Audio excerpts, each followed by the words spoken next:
Hello, ladies and gentlemen. It's so lovely to see you all again. I'm back, sort of. Still a little squiffy, but feeling better. I hope you don't mind, but I do have a lozenge in because my throat is still a bit sore. But we've got comic to work on, so we'd best keep at it. Can't let anything slow us down.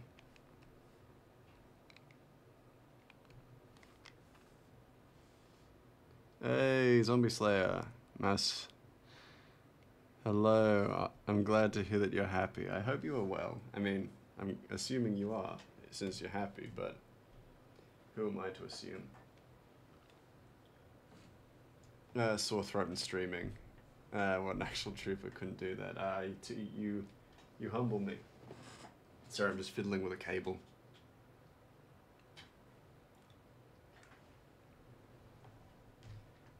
Random news, but you recently got one of the Dishonored books. Oh, I love to hear that. That sounds amazing.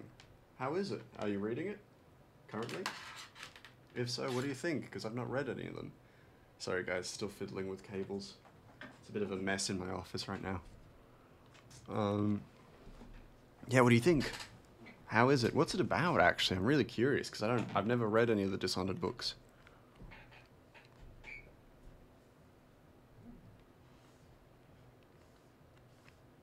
We'll start with the ground.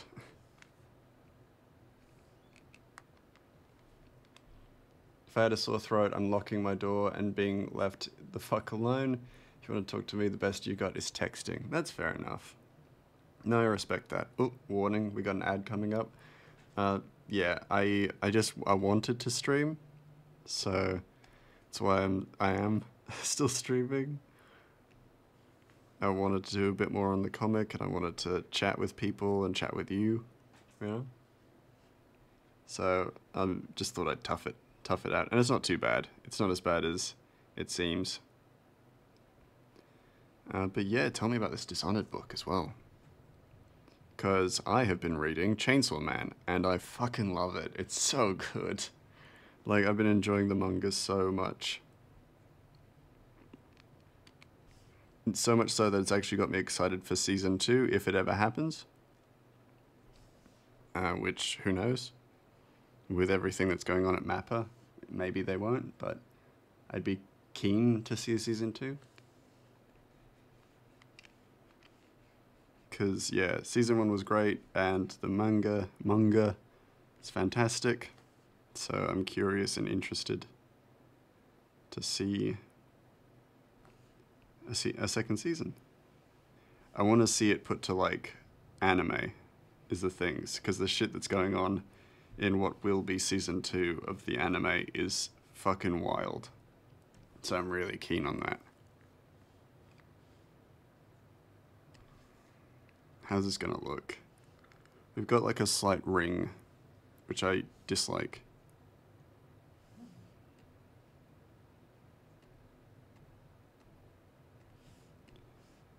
We've still got a slight ring. This is one thing that I love more about Procreate, is that this is much cleaner.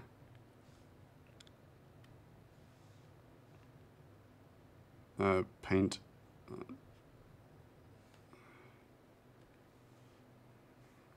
Hold on, I'm just...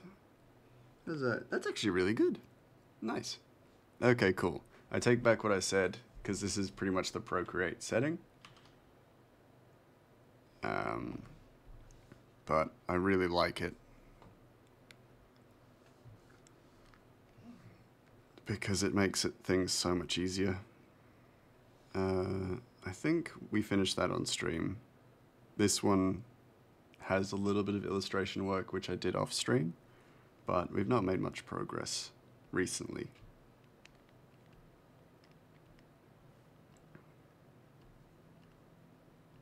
But yeah, let's out on that one. Let's turn the light off on this one so that I can just color it in.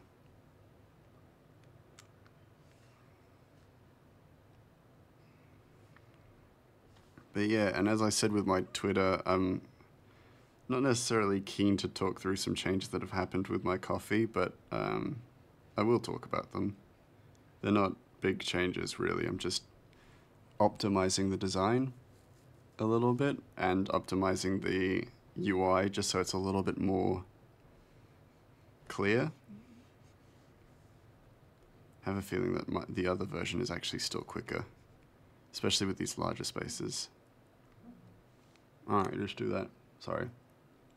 So the full official summary is that a strange shrouded figure appears in Dunwall, seeming to possess power once wielded by the assassin known as Dowd. Faced with the possibility that their deadliest foe has returned, Emily and Corvo plunge headlong into a life and death race against time.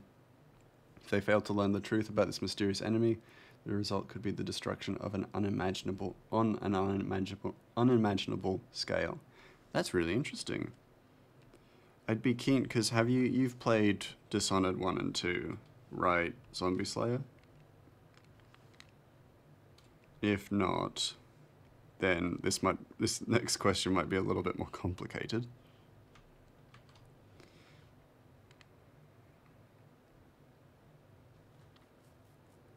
That's pretty good.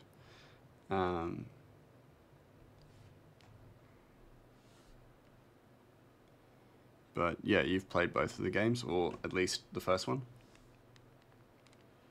Which I guess the first one might be a little bit... my next question might be a little complicated if you've only played the first one. Because we might have a gap in our information then.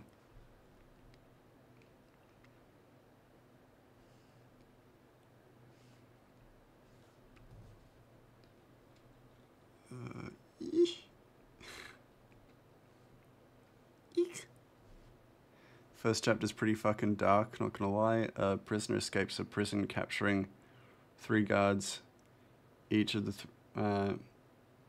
for 3 purposes: warm clothes, dead body to ward off starving wolves, and more winter equipment since they are in the snow. Oh, right. Yes, I've played everything, don't worry. Okay, cool. Well, then my next question is, with your knowledge of what happens in the Dishonored games, is there reference to this book in the games? Out of curiosity.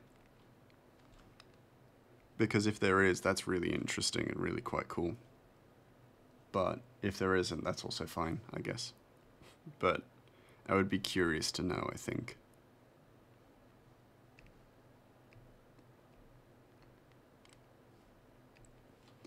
I've been looking at tree designs as well, and I'm trying my best to learn new, unique designs for trees. So I'm keen to kind of fiddle around and play with them. So, like, you'll notice the trees behind have much more cloud-like leaves. And that's because I want to kind of do more without doing too much, I guess. For lack of a better word. I want to make my job easier, essentially. Did I just Control Z? Yes. I'm stupid. But yeah. I want to make my life slightly easier, but then also maintain the level of detail that I am currently churning out.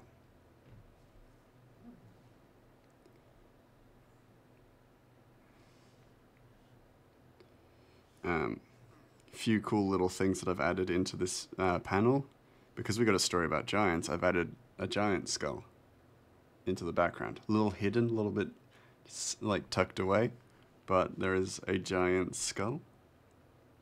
A few little things. We can actually see that there is someone behind Ratchet. Now, maybe following him, maybe not, we don't know. We know, guys. Come on, we've talked about this enough times. We know this person's not following them, but they will interact. Which is very exciting.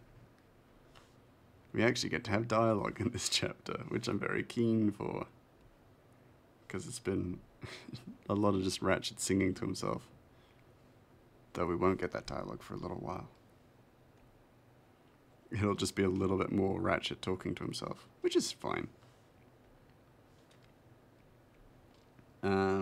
So the prison isn't technically a prison, as the government sends people there and says, well, men are free, And because of that, there's barely any walls, fences, or security, but since they're in the middle of nowhere, snow wasteland, if you leave the prison, that means no food, clothing, civilization for possibly hundreds of miles. Yeah. I know that there... Oh, geez, wrong layer. Yeah, I know that there are a few prisoner of war camps that did that during one of the, the wars in places like that were, like Siberia and stuff like that, that had camps that were, you weren't imprisoned there, but you were better staying there than leaving, essentially.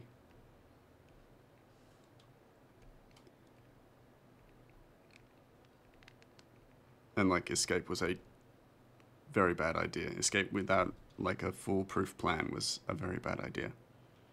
Not sure if there's references to the games per se, as Chapter 2 is about Emily training with Corvo a bit before too. Oh, okay, yeah, but is there references to this book in the games? Is what I'm kind of asking. Is like, do they reference the areas? I mean, I guess they would, because they did like a shit ton of world building for 2. Because like we had one city, and maybe a little bit of the outer reaching,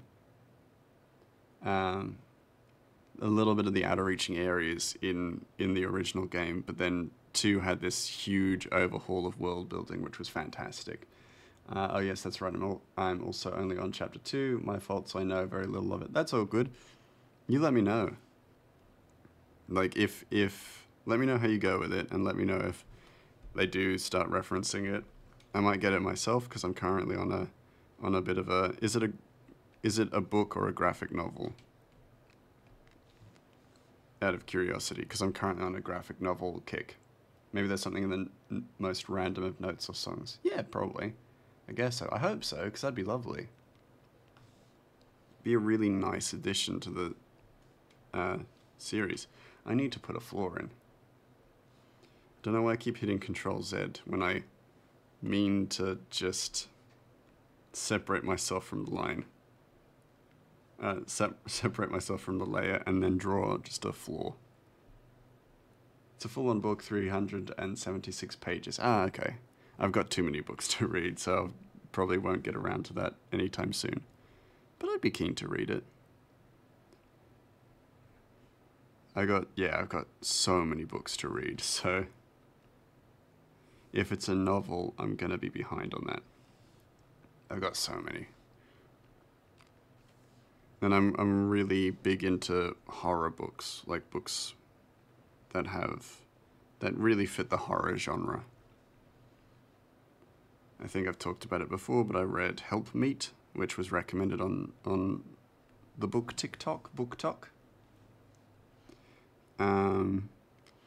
Then it was fine. It was a very short story. And did good with what it was, but I kind of was disappointed by the ending. So that kind of put me off trusting BookTok, but then also reading big novels, or just novels, for a little while. And that's why I'm on graphic novels right now, because it occupies my brain a little bit, and it's good reference work for this. I guess that's right. If you'd like, I'll buy you the Dishonored 2 art book. That's okay. Like, don't worry. Don't you worry about that. I'm flattered, of course. But you're all good. You don't have to do anything like that. I am humbled. I'm humbled by your kindness, but you don't have to do that. You're all good. I love me an art book, but y'all are all good.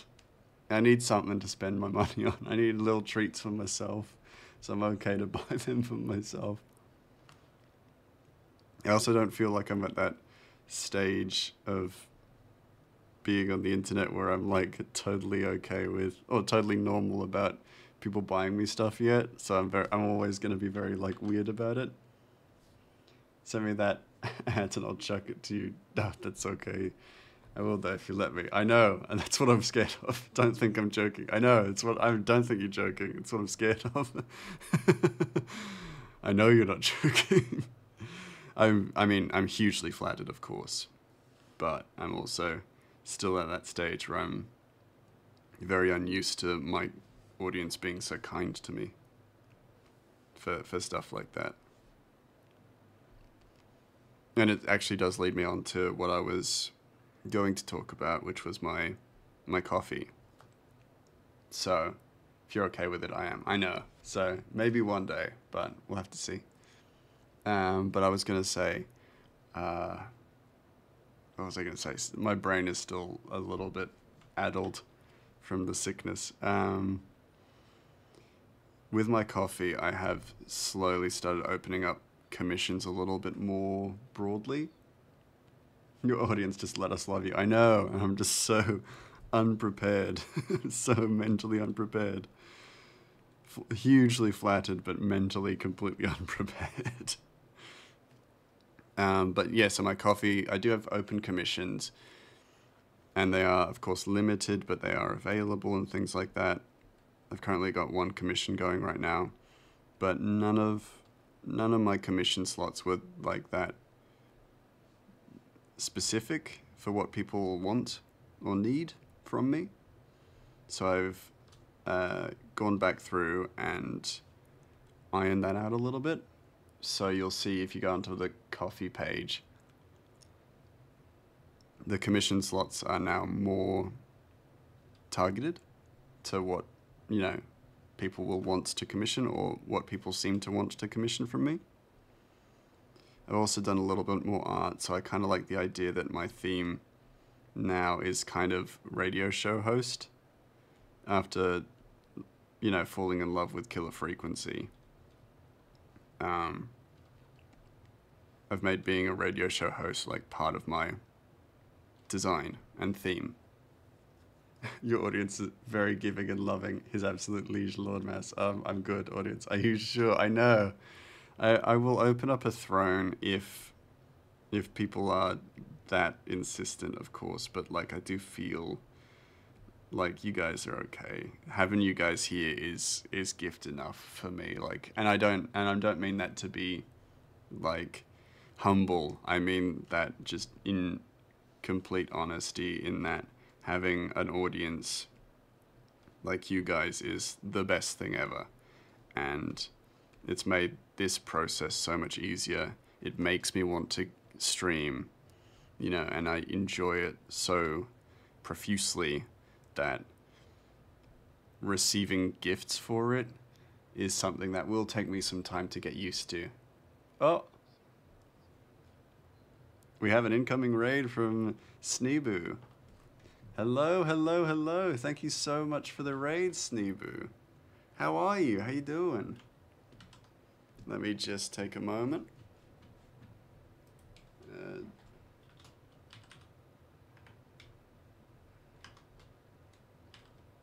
To give you a quick shout out. Let's see if this works, because sometimes it doesn't. Oh, there it is. There it is.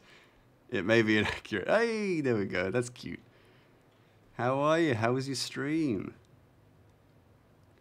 It says you had last playing some art. How was that going? If you like it, if there's anything you'd like to show, I'd be more than happy to show it on stream. Hello, Xkira X56. How you doing?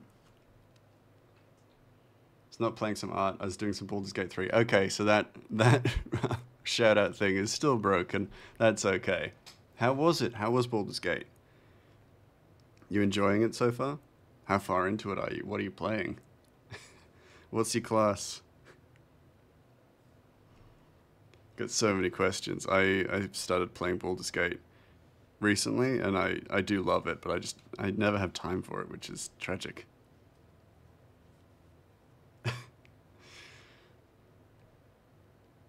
I wish I did have more time for it. Doing the Arendeth Tav run. She's a high elf druid. Oh, cool. That's awesome. Yeah, I love making characters in games that are based on my characters. I probably get that from being, into D&D and stuff, but yeah, it's the best. Though I will admit my character in Baldur's Gate is a clown girl called Honkers, who's not a character I've ever played in D&D, so... You know, swings and roundabouts sometimes. I feel like starting Baldur's Gate, I just didn't want to have a serious character for once. And so it's like, screw it. I can't play her truly as she would be, but we role play her choices. That's cool. That's a lovely way to do it. And you're getting like some nice audience participation involved as well, which is sounds like a lot of fun.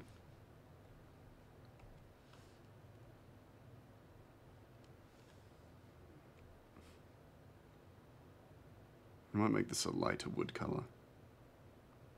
A lighter brown. Maybe even lighter than that. Yeah, but that's... She's a chaotic little thing. Yeah, nice. Love it. Chaotic neutral? I hope so. Or chaotic good. That's always an option. Yeah, as is customary, if you have to, you know, raid and run or take care of yourself after your stream, totally okay to do that. Please do not feel like you have to stick around if you need to go. If you need to make yourself some tea, decompress after your stream, that's totally okay. Thank you so much for the raid. I really appreciate it. I know she's chaotic neutral on a good day. That's fair enough. You know what? That's the most fun. Be lurking while you film your auditions and then edit them. Nice. Well, yeah, again, thank you so much for the raid. I really appreciate it. It's lovely to catch up with you. And have a lovely evening or morning, whatever it is for you.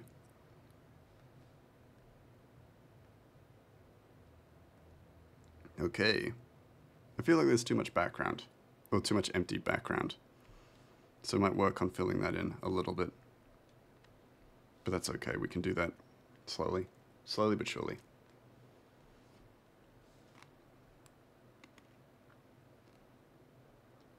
Now, what am I doing? What's the next bit? I really don't like this empty space here. Very bothersome to me.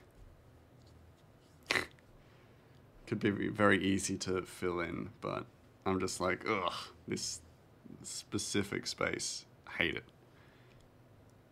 Okay, so this is verbatim from the book. Escape the High Judges said it was impossible because the camps were not prisons. There were no walls, no gates, no fences. The prisoners, in quotation marks, were free to leave.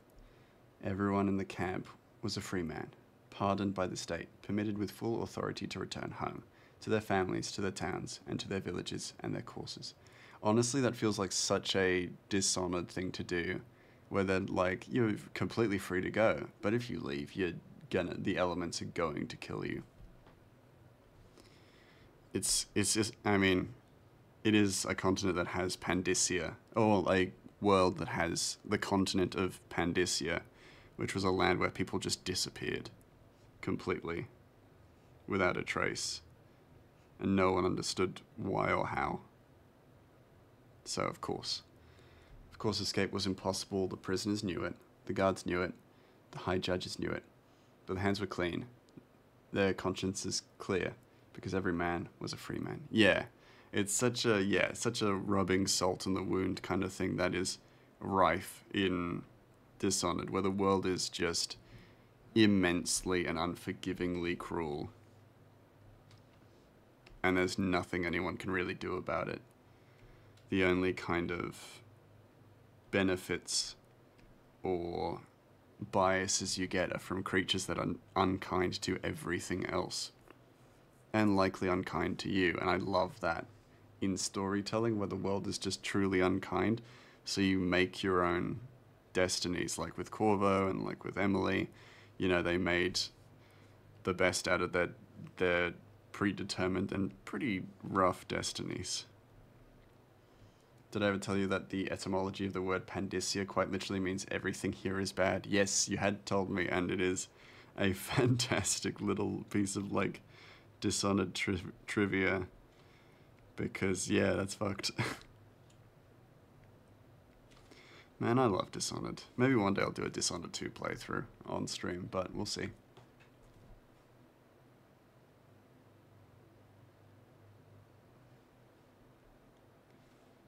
I love those games so much. But then also, I've played them so many times I'd probably be maybe not sick of them, but I'd know them too well.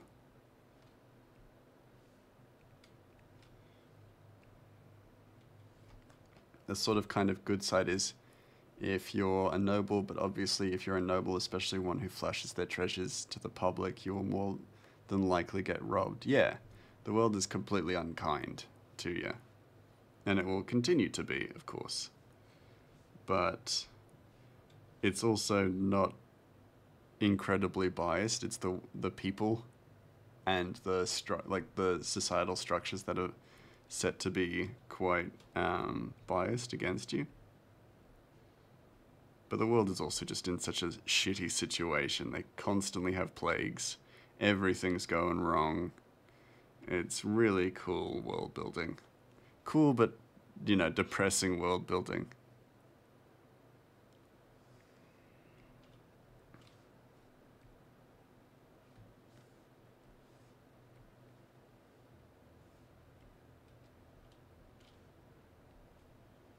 I'm prawn rat. Hold on, I'm gonna do that actually. Ugh, my spine.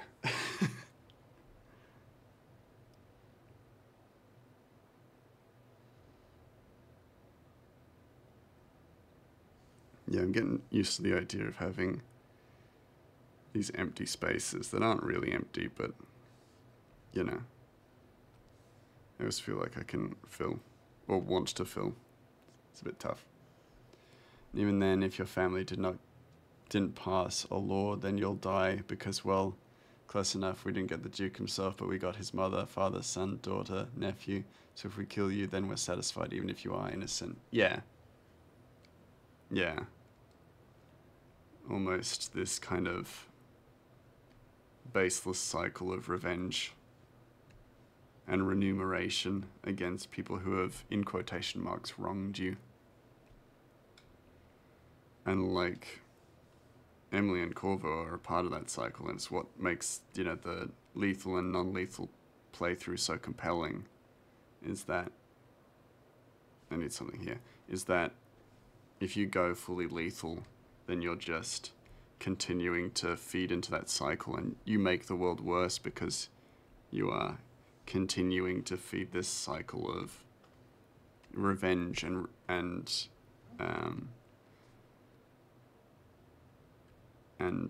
like payback against more and more this greater tide of people who have, in quotation marks, wronged you.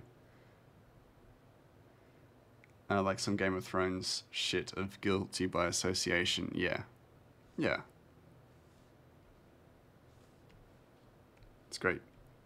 It's what made the first few seasons of Game of Thrones so good. I mean, part of what made it so good, of course.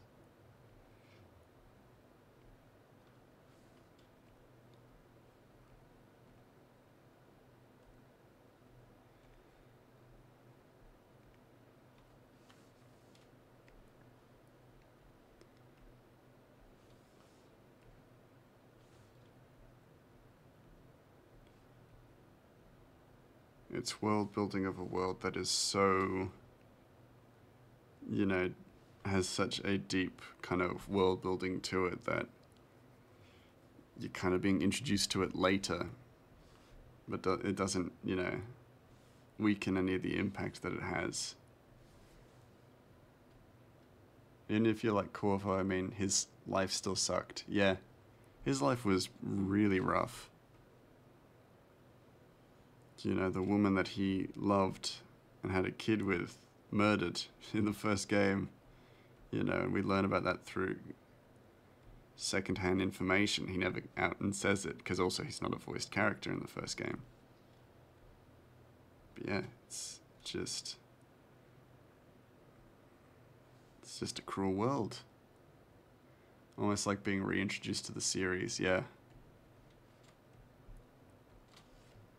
The world was just rough, and it's great. It's really cool and fun storytelling, or world building. not storytelling.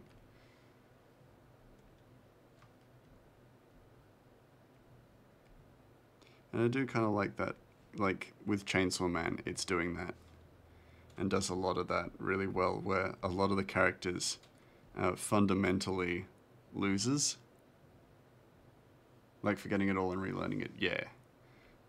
But yeah, in Chainsaw Man, a lot of the characters are like, yeah, losers or reprehensible scumbags in some sense of the word. And it makes it really interesting because you either dislike these characters or you know, you like Denji because he's kind of like the least dislikable character. But then also the world is just so deeply cruel that you can't help but align yourself with at least some of the characters. And some eventually grow on you, of course.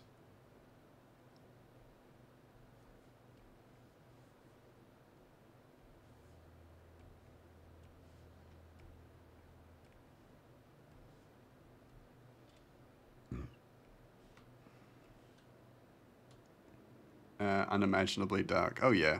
I mean, I'm not gonna lie, it's one of my favorite types of storytelling is the dark. Like the dark and depressing stuff. Don't read too much into it when when I've got a comic that'll eventually be fully finished and released. Don't think too much about the fact that I've said that dark and depressing is one of my favorite genres of storytelling. Don't worry about it. I don't mean it with this stuff, guys. Don't worry. Now I feel like you guys are going to be more suspicious. Don't worry, this doesn't get dark. Or tragic. Little panicked look on my face. If I give myself away. I mean, there will be sad bits in this story. I think denying that would be just lying to you guys. There's going to be sad bits. But they need to be. It's good storytelling.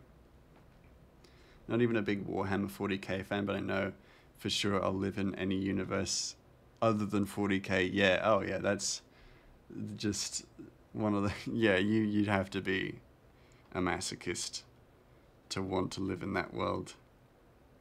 Masochist? Sadist? Either or, actually. Both fit. But no, I'm not keen on existing in a world like that. I just need to put a little bit of colour in there. There we go, nice. And then colour in the beautiful boy who I've not filled in his colour for. As you draw the most cute of little ones, that is Ratchet. Like that, I can also guarantee there are going to be some adorable characters in this series. I'm going to need an actual just bit of like image of his skin color without light on it. There we go. Sorry, just mumbling to myself. Yeah, but yeah, I can't deny that there is going to be sad bits in this story. But that's because it's tragically one of the parts that makes a compelling narrative is that you have heroes who do at points, you know, laugh and cry, suffer and succeed and grow, you know, as characters. It's all very important. So I'm not going to pretend that that doesn't happen. But I'll promise you guys, it all is going to be worth it in the end. Hey Gigs, thank you for the pets. My little head is now nice and warm.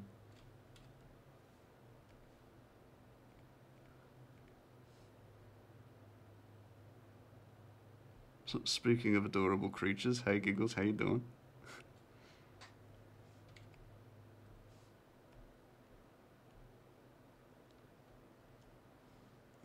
Anything else? Yes, this bit. This bit.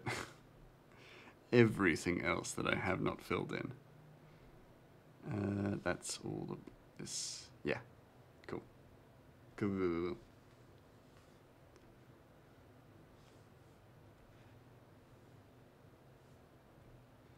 feel like that's been affected by light. Whoops. Oh no, that's pretty good. It's pretty close to the original color. I try and keep each character like quite closely fitted into their set color, like color scheme. We did start with having Ratchet in a different like doublet and overcoat, and it didn't fit with his color palette, and that was intentional of course, but it also showed the passage of time that he changed his shirt and doublet to something else after he joined up with a mercenary group called Blue Steel, so his shirt is now blue. It all makes sense.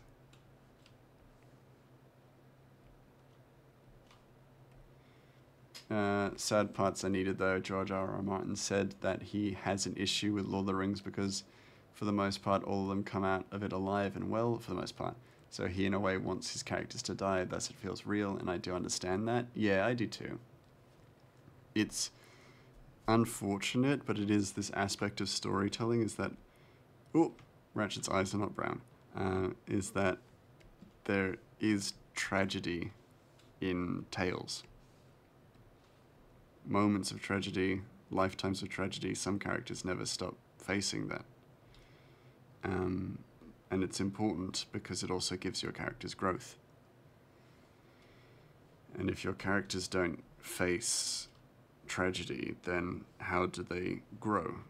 Do they learn on their own? If so, it feels unearned. If they grow by their own accord without, not controversy, without conflict, that's the word I'm looking for. If they grow on their own without conflict, then it will always feel unearned. If they overthrow the enemy with a strength gained from their own self-reliance and self-growth, then it won't be believable, or it will feel cheap, and that can be very destructive for your story. It's yeah. One thing, I've talked about it on another stream, not my own streams, but someone else's stream, but before I started on this comic, I was studying at university. I was studying screenwriting at university, so I was an illustrator before all that, but I know screenwriting. I am a qualified screenwriter in many senses of the word.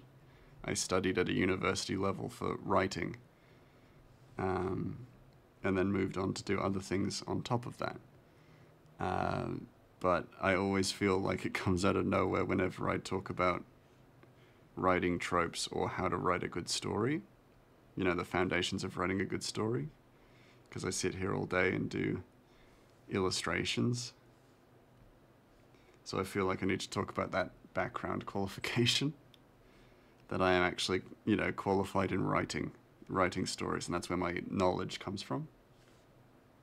Is that I know how to write stories, and I know the building blocks of a compelling narrative. I always think about if I was a writer and making completely innocent characters, and then they die the worst of deaths. It is, of course, very and incredibly sad. Also makes it more interesting and motivates people beyond their limits. Yeah, and of course it is something that you do within reason. It has to be believable. One of the first rules I learned about compelling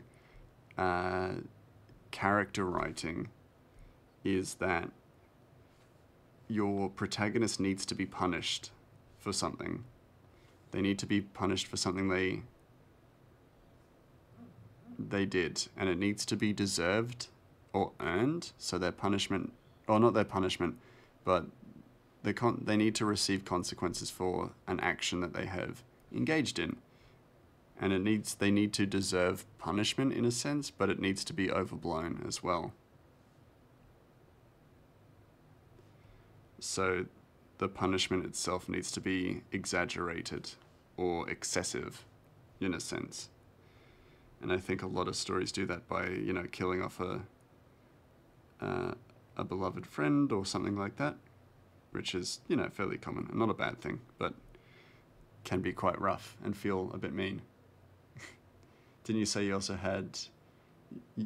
at one point were going to work in a lab? Yeah, I also have a degree in psychology, statistical psychology, so I was going to, maybe not work in a lab, but I was definitely going to work in the sciences.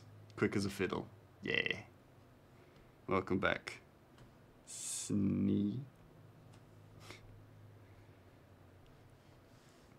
How was the edits? I don't know.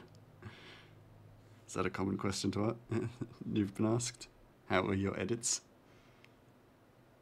With the death of a family member or a loved one, Corvo losing Jessamine, in all honesty, it does fire me up the way of, bro, let's get the arsehole who did it. Yeah, exactly. It provides the viewer with motivation. You drive psychologists mad? Yeah? How do you do that? Out of curiosity. Because I'm not a psychologist. But I could fully believe that, actually. There's probably a good tactic to definitely annoy them, that's for sure. Not bad, I look atrocious. I'm an actor. Ah. I'm sure you don't look that bad. I'm sure the video looks great.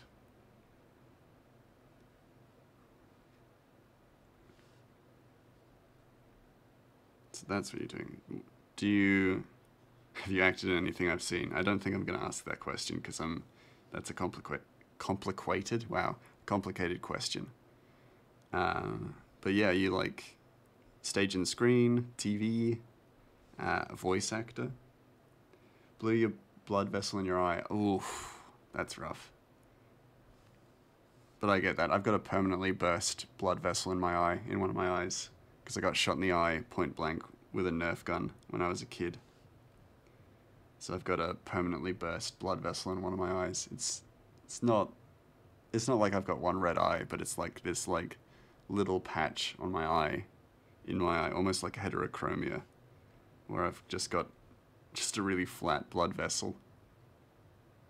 Nah, you did commercials for the first year, but you're pre-production for a series and moving into film and TV. Cool. Nice. Well, best of luck with that. That sounds awesome.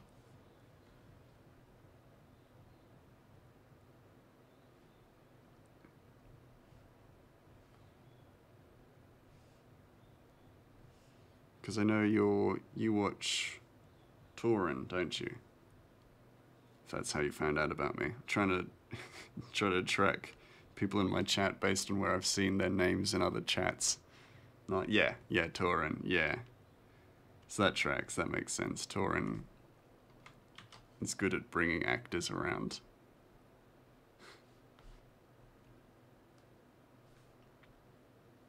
I personally am not an actor, but I know Torin. That's about it. The Madhouse, yeah. Oh yeah.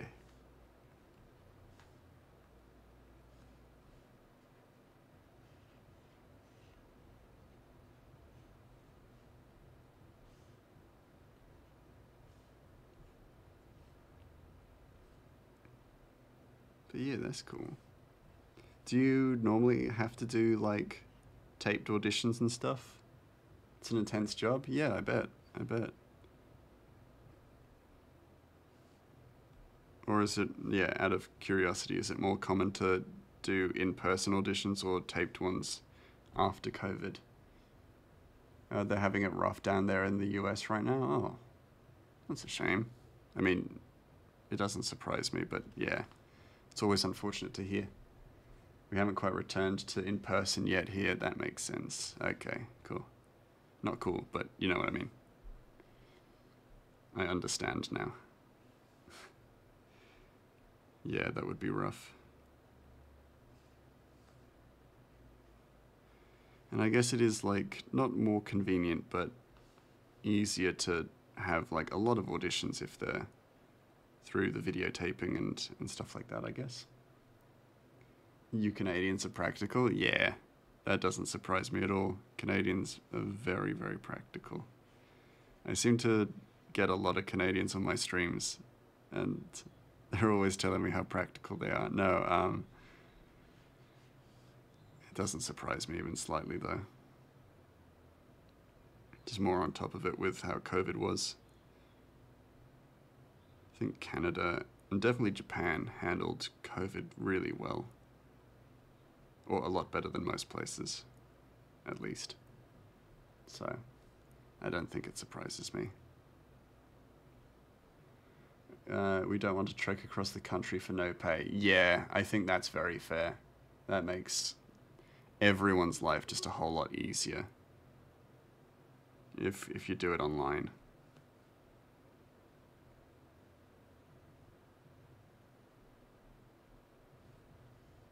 SAG is trying to push back to all in-person auditions, and we're like, no, please. Yeah, no, it doesn't.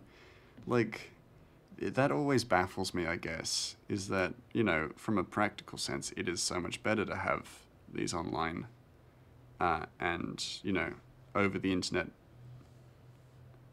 not even conveniences, but uses.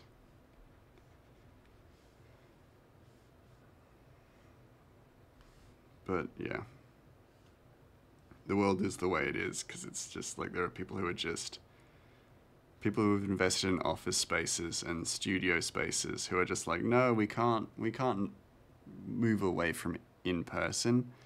It's the very modicum of our economy. And by our, I mean my economy.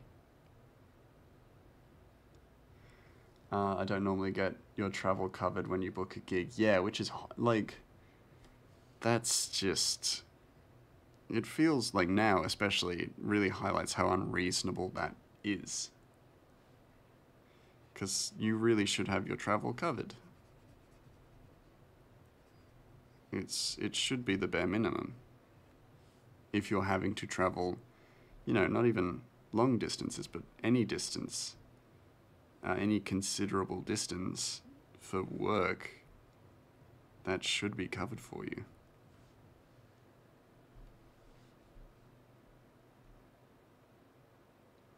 There it is.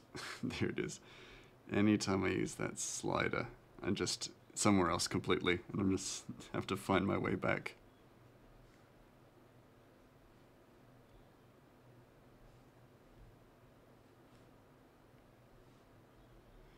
Film and TV does, but commercials tend to only want people from that city, so they don't have to pay. I mean, I get about 3,000 per commercial, and I lose about 400 for travel, and about 300 for hotel. Oh, yeah. That's a lot, you know, being asked of you.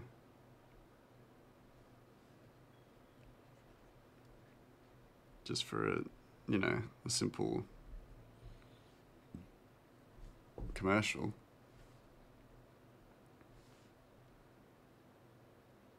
And I don't know the details, of course. I've not worked in commercials.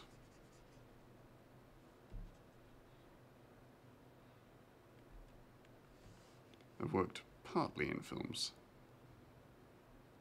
but very small. I was a little rat in films. Not actor, but I worked in crew and stuff. I've worked in crew for stuff. Been off for a year, so you're ready to get back? Yeah, that's fair. Get back into the swing of things. And do you feel like after your break you're more eager to get in, ready to go? Do you feel like the break was good for you?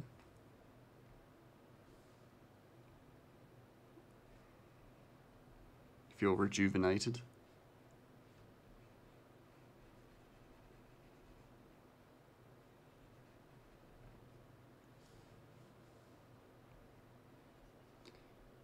Or are you like jumping back into it like, ugh, this?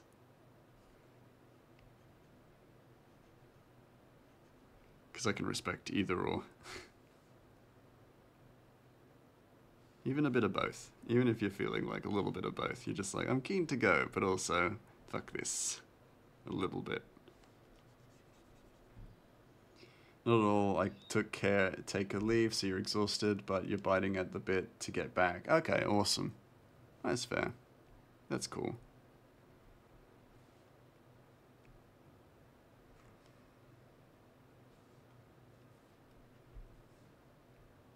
Yeah, I feel like anytime I take leave from my work, I come back and I'm just like, ugh, do I have to do this?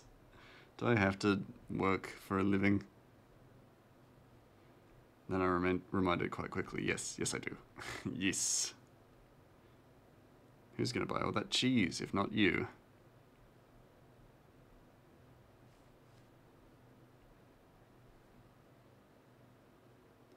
That's why you're so happy, you love your job. Ayy.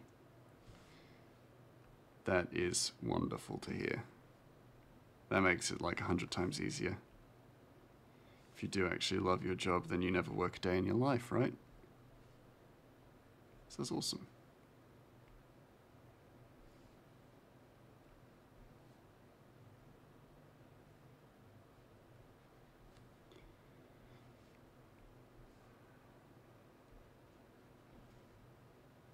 I have tons of it. One must always have cheese. Always, yeah. I have tons of it in your camp in Baldur's Gate 3. Me too, I'm collecting it all up. So then one night, just me and my team could just have a cheese night. Just a lovely, hearty cheese night.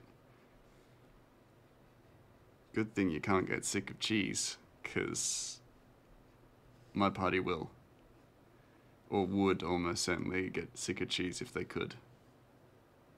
If they had the choice to be sick of it. More alcohol than I have anything else. Yeah, have you gotten the achievement where you have a rest that's just alcohol? So no food, you just set up, you just have a long rest with all alcohol because it's, yeah. Just get a quick achieve from that. Yeah, of course. Everybody's done it at least once.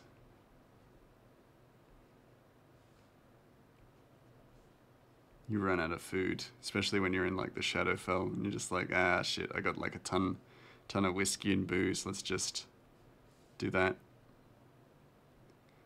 Everyone has like a very restful long rest on that. It's a running joke with two undead in the party, they don't think about the stomachs of others. Yeah. That tracks, yeah.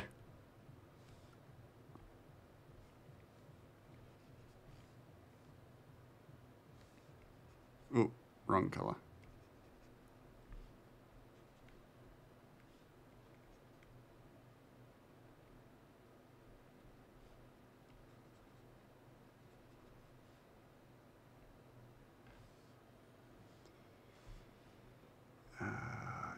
That's okay, that's good. Good for this space. I wish this like fill-in tool was just a little bit more accurate because it's don't have to keep filling in these little white spaces. I'm sure I'll learn before long of a way to just have them all be filled in. But right now I'm just gonna complain about it. Just gonna whinge.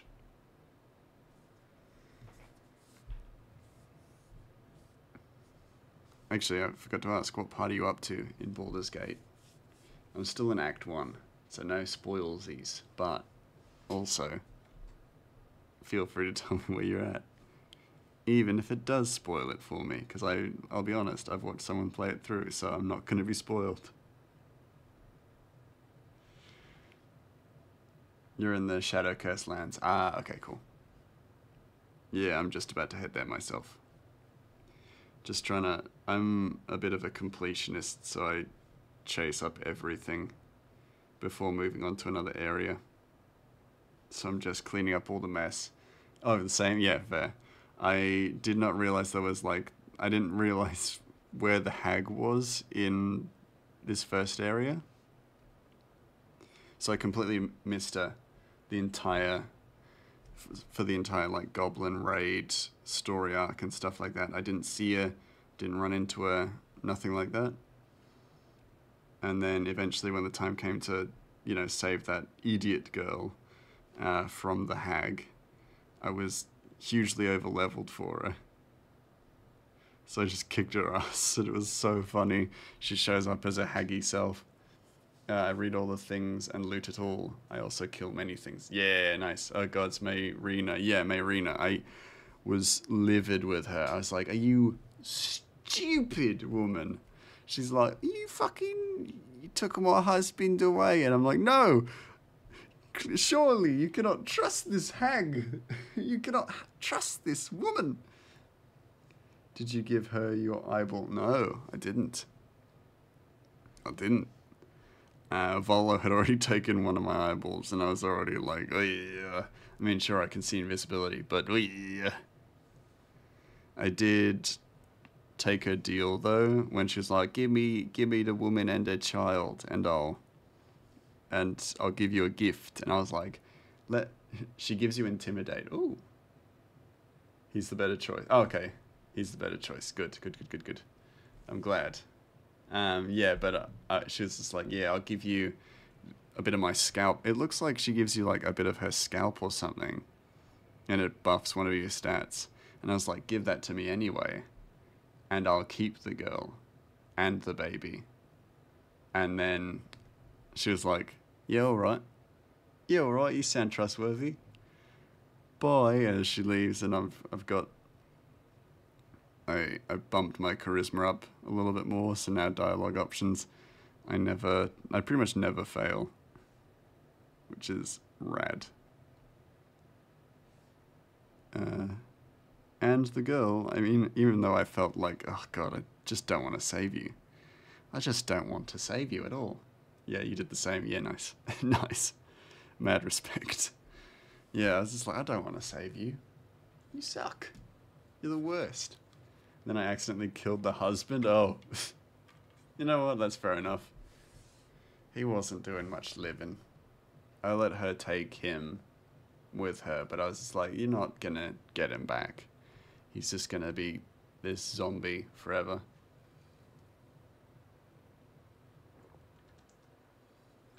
Hey, buddy. Make sure you hydrate. Hydrating myself. I've got a sore throat, so I've got to be very careful with it, but hydrate, stay hydrated, gang.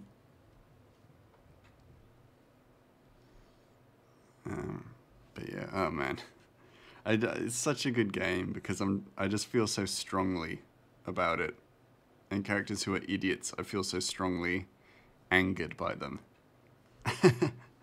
So I'm just like, how could you be angry with me? The hag was lying to you. How are you taking this out on me? I'm not a punching bag. I know I look like just a tiny little clown girl with clown makeup, and my name is Honkers, but I am not your punching bag. Stop bullying me. Oh yeah, you murdered the monster hunter? Oh yeah. I did not. I told him to go fuck himself. And there's Zentarim guys. I can't remember the Zentarim guys. Oh, them. I let one of them live. The others died to the null, so I didn't really have much of a say in that matter. But I was just like, who are you? Because I also found them quite late, and I just fucked up the nulls. And then he was like, thanks, mate. You don't get a reward. And I was like, can I just have a reward? And he was like, alright. Because I had that charisma boost. So he was like, alright, you can have it, but make sure you split the reward with me. And I'm like, I'm never going to see you again. At least not, without you in a casket. So, sure, I'll make that deal. Took the chest and had Astarion crack it. Yeah, nice. They're in the knolls and they have the secret hideout. Yeah, I know those guys. I realized after a little bit, yeah. Yeah, helped them with the knolls, but only one of them survived. So it's just like, well, you owe me. And then he was just like, I guess I do. And then I got it. And then he lived and disappeared. But I'll probably see him in Baldur's Gate. It's fine. If he causes trouble for me, I'll just cause trouble for him. Easy. I'm gonna be motherfucking nightmare to this guy. Or my name isn't Honkers, the clown girl, clown warlock. Clown girl warlock. I don't think you do. Oh, I won't have to worry about him? Yes! Sweet, all that sweet loot is mine for the taking.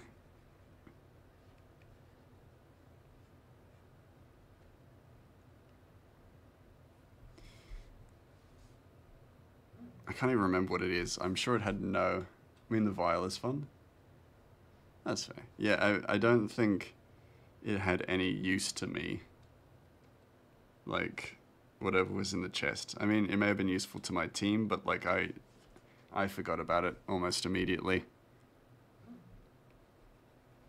Oh, actually, that's not true. I mean, not the chest, but the weapon that the Null leader had, I now use.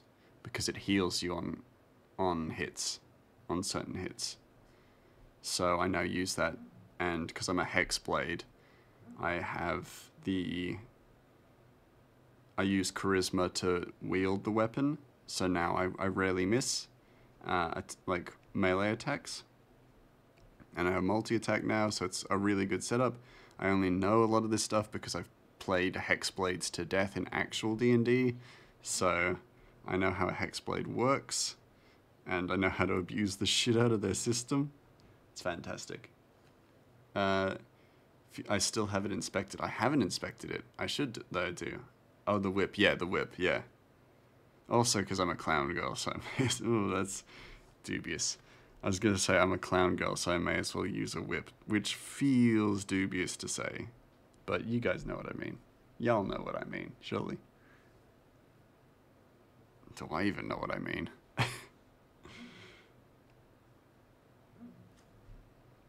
But I like it too, because I just show up and I'm this little clown girl who has like pink, space buns, and then the 2 ponytails, and she's super cute, but then she's just got this bone on her back, like this big bone that has a whip attached to it.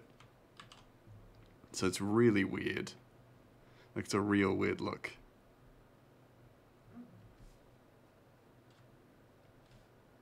But I love it. And now that I'm talking about it, I'll probably play it tonight after I finish. The weird characters are the fun ones. Yeah, exactly. I'm also playing... Because I'll do a Dark Urge playthrough at some point. Because why not? But I love playing this character, and I've made her just the nicest person ever. So she's been nothing but lovely to everybody in the party. And then people who are nice to her, she's nice back to. But sometimes people really make that tough on poor Honkers. She just wants to be nice to people, and some people are just mean. Apologies for not asking before, but Mouse, what about you? How have I been? I've been good. I mean, I've been a bit sick, but otherwise good. Like, I can't complain. I got it pretty good. I'm a talking mouse. I got it pretty good.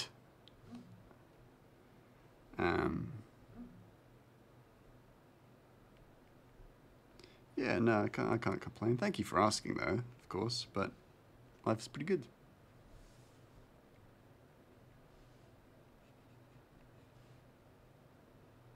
I'm excited to play Baldur's Gate after the stream. Talking mice have it good. Yeah, I'm in the top, like, 1% of talking rodents. So the life is gonna be a little bit good. You know, Remy has a restaurant. Stuart Little has a family. Rizzo is a Muppet. So, you know, maybe I don't have it the best out of all the talking rodents, but pretty close. Pretty dang close.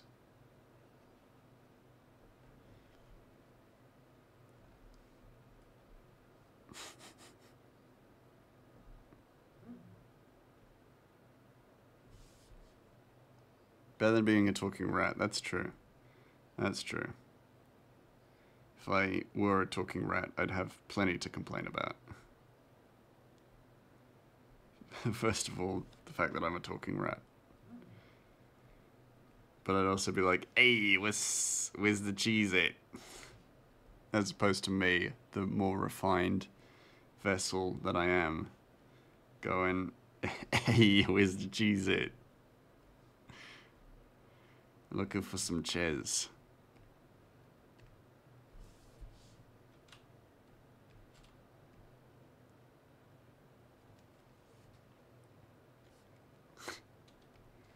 We have a saying in the talking mice community, and it's, if I were a rat, I don't want to be that. Just barely rhymes. But, yeah. Say it all the time. Actually, Stuart Little, he's a talking mouse. Remy's a rat. What other talking mice are there? Just trying to think about that now.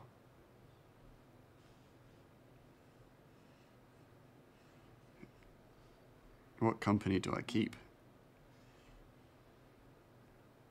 Danger Mouse? Dunno. If you don't love cheese, who even are you? That's a good point. I love cheese so much that it's almost gotten me in hot water on Twitch. Not for any, like, TOS reasons, first off. But because there is a certain VTuber who has tried to kidnap me multiple times and has used cheese to lure me. So, I always have to be vigilant, even though I do love cheese.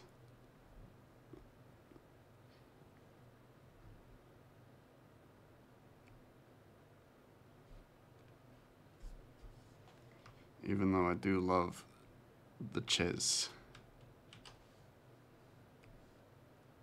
Gotta be very careful. A lot of people would do a lot of evil things to get a talking mouse that can draw.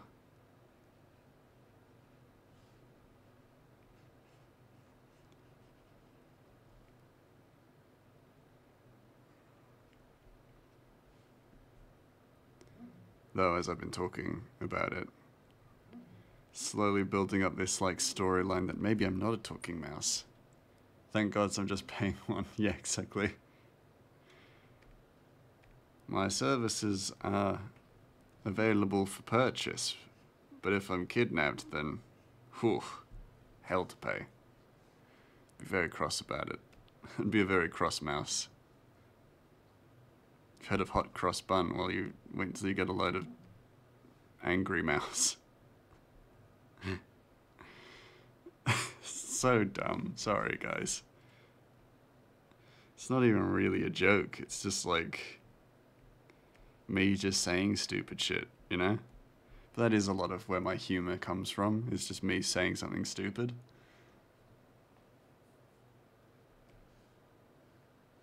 Gonna just fill this in completely because I'm gonna change that color to brown.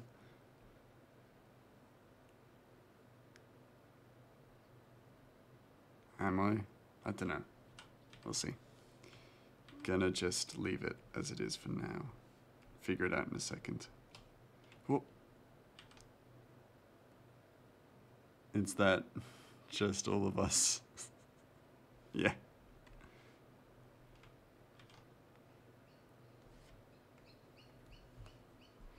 It's just, yeah. Easy, just dumb sense of humor, me just saying shit that makes me giggle, and that's about it. If it doesn't make you guys laugh, then hey, I've done half my job already. Made myself laugh.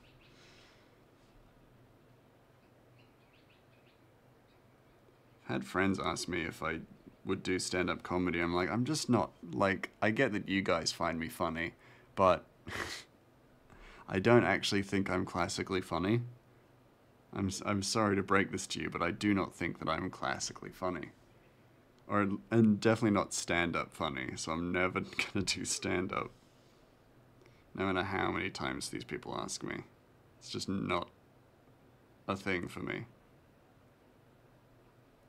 Though Fringe is coming up, I could get a few extra pennies doing stand-up at Adelaide Fringe. Oh God. There's nothing more terrifying to me. I'm getting crowd like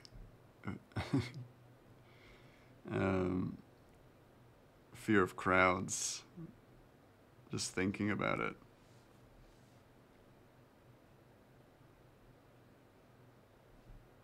Stage fright. Why was that the word I was struggling with? Getting stage fright just thinking about it. Crowd. Fear of crowds. Stage fright. That's the word. Gonna quickly have some water because I can hear my voice going. Give me a moment. Hydrate, everybody. Do it. Hydrate, especially if you're in Australia because it's like 30 degrees outside. It's about 27 degrees outside. It's hot. It's humid. The air is sapping your water and hydration from you as we speak.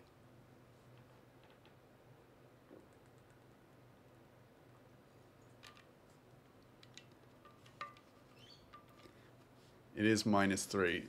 Snee. Actually, I should also ask, what do you prefer? Sneeboo? Snee-boo? Sneebus? And then to my point, don't rub it in.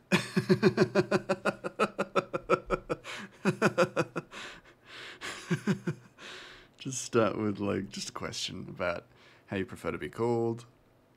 Be very polite, gentle about the way I speak, and then just keep your mouth shut. Lucky you, I'm really keen for winter because fuck, I'm sick of the heat. Genuinely, I'm sick of the heat. Snee was your WoW character's name. I don't care, I like it all. I'll trade you. Our winters are horrid. Canadian winters? Yeah. I can only assume, because I've never been to Canada. But I'd love to go. I will take the trade. Because I don't know any better, that's the thing. As an Australian, I've only barely seen snow, so I'd love to see some. It gets down to -40s with wind chill. Whoa, that's really cold. Have you ever played Frostpunk? Because they have like frost chills that go down to -40, so I'm imagining that. I'm imagining Canada just becomes like Frostpunk during that time.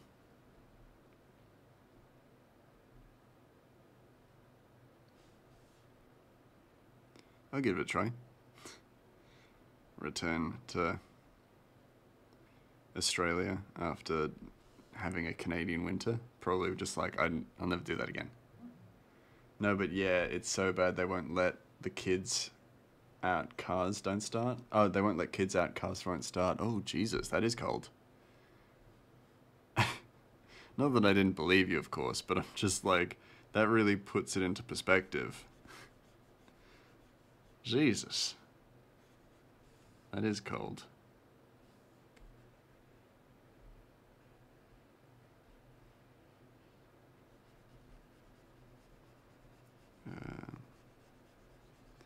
Yeah, also, like, last year I just had multiple summers because I had to go to Broome, which is, you know, part, for those of you who know bits of Australia, it's a part of, it's right up the northern end of Western Australia, right by the tip, so pretty much on the equator.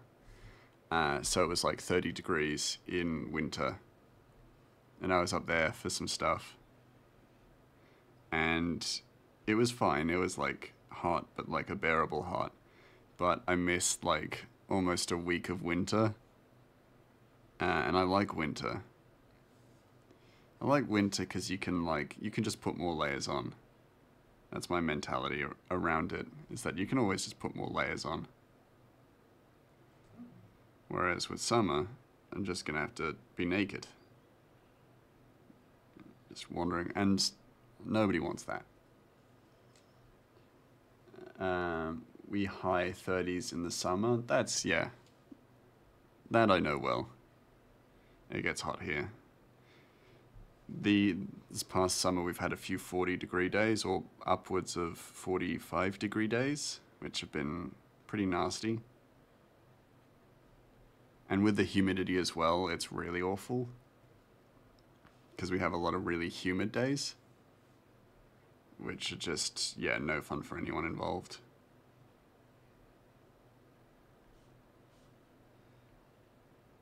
You don't even go to the beach on days like that, because you're just like, well, if I'm in the water, I'll be cool, but I will burn. So you just stay inside and avoid the heat as much as possible.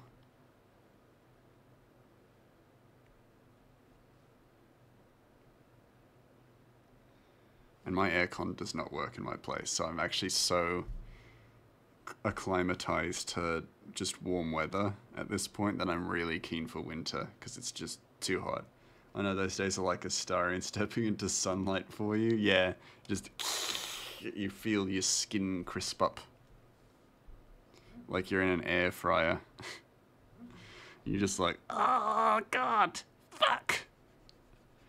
Don't even want to like run to your car to get something. You're just like, whatever is in there is in there.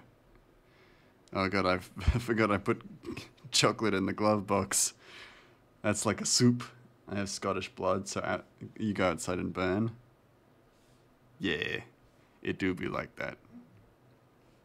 I've got Irish, like I get where you're coming from. I've got Irish skin.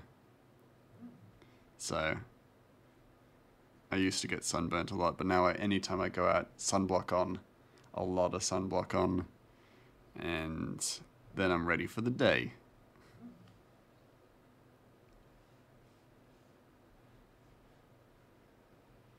But only then. I need to be prepared.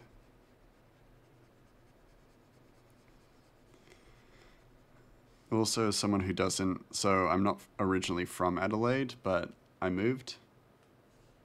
I moved here.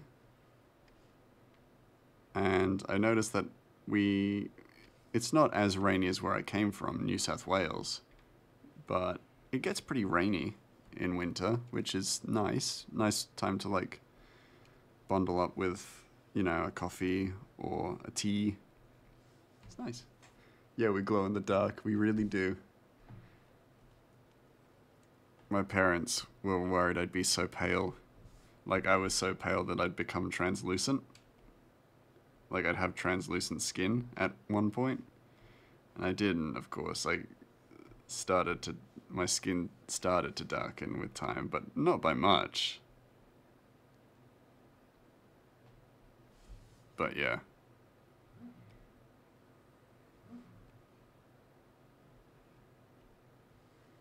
It's a tough life. I don't want to say it's a tough life for the white man, but like it's not. It's tough. It's tough to have pale skin in summer. I'll say that.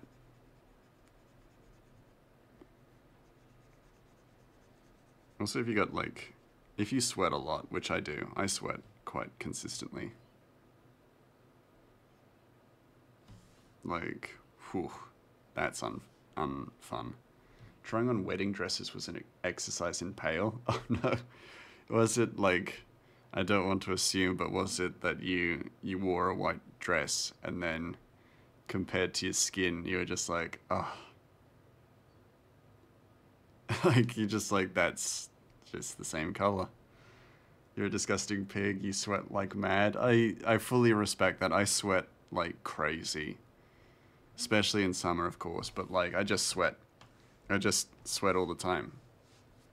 I'm actually sweating through my Genga Toon shirt right now, you know, because it's so hot. And also because I just sweat badly. It made you look like Gandalf the White when Legolas and Aragorn seal. Oh no. Oh no. That's not good. I mean, it is an image, but then again, like, Gandalf is like a wise being, so that's surely spells good things for the wedding. It's ethereal kind of imagery. If you do have like stage lights or anything like that put on you, then it might make it hard to see all the details. But other than that, it's certainly a look.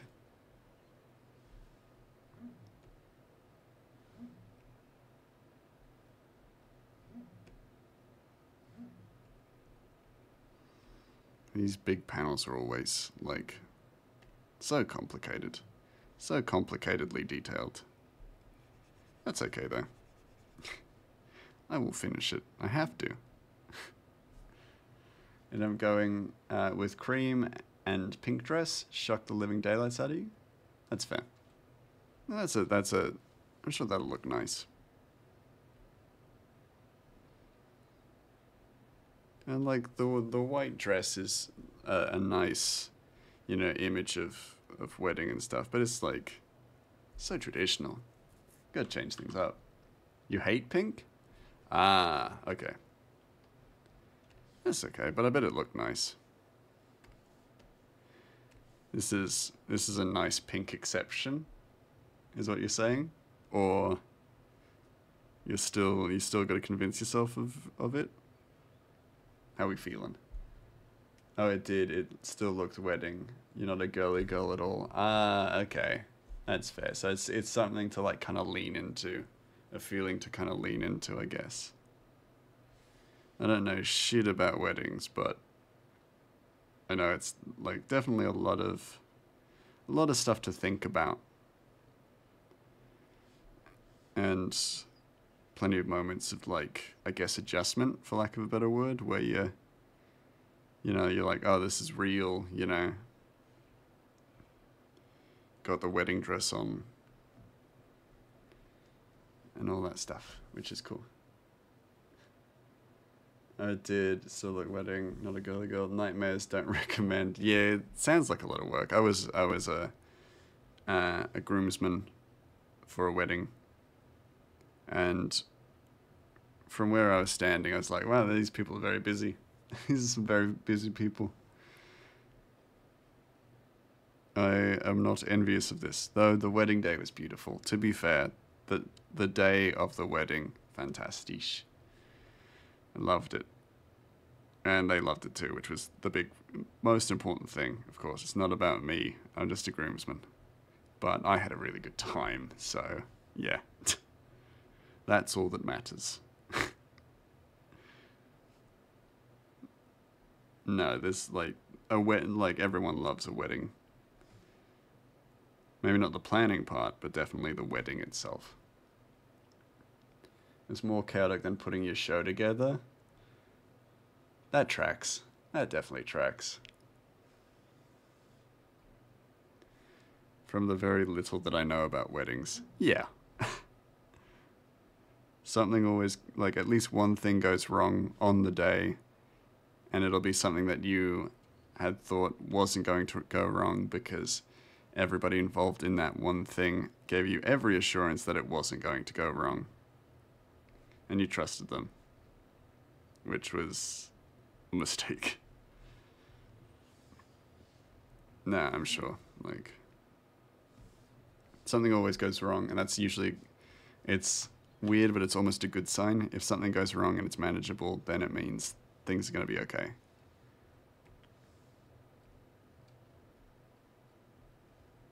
At least that's what I say. A mouse who has never actually had his own wedding. Thank goodness.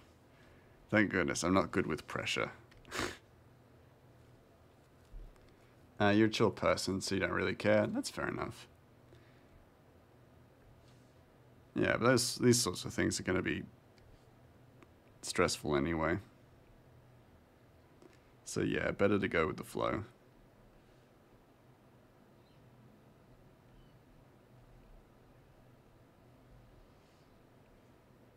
Kind of just deal with things as they come, so on and so forth.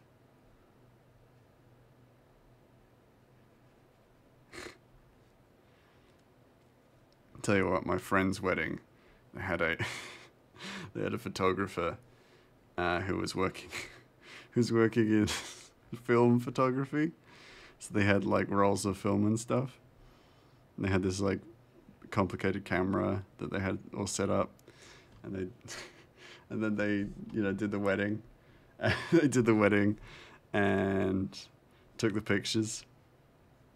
And then like a week later went to go get them developed, and there had been a error or something had broken in the internal working of their vintage camera. So, of the 15 pictures that they took that day, 3 came out. And they were fine. They were okay. Most of them out of focus. So, took it upon myself as a groomsman to just beat the shit out of that guy. And let me tell you, I tell you this story as a third person because I was that guy. I was that photographer. Yeah, it was me. It was me. Yeah. Oh man, to this day I'm still livid about that. Couldn't have predicted it, but yeah.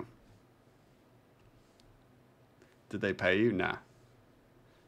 I didn't take money. I refused. They offered to, and I said no. It's your wedding day, and you guys are my friends. I'd take the pictures. And I only really needed to do one, like, picture event. I wasn't doing, like, professional wedding photography. I was taking pictures of the, like, wedding day of the event itself. And it was, like, one of my tasks, essentially.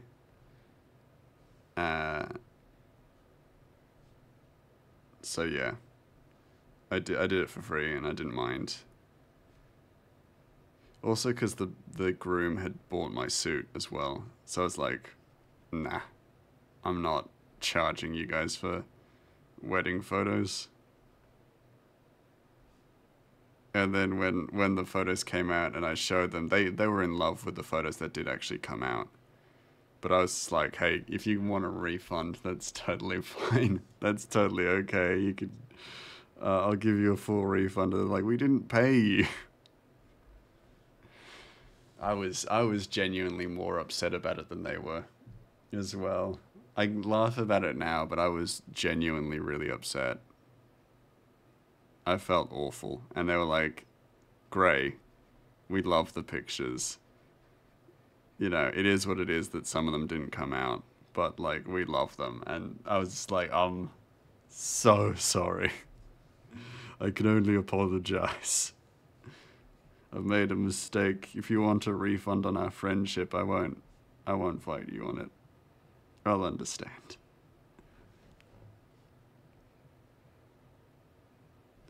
And then I've got another wedding this year. And I'm not doing photography for that one, because, nah. I mean, my camera is fixed and working, but like, I'm just not doing it. For that one, I'm doing the graphic design and stuff for the wedding. For their little, like, wedding thinguses. Little goodie bags and stuff like that. It's a ton, yeah. I mean, from what I've seen, like, in another life, I maybe would have been okay with becoming a wedding photographer. Because I get paid a fuck ton.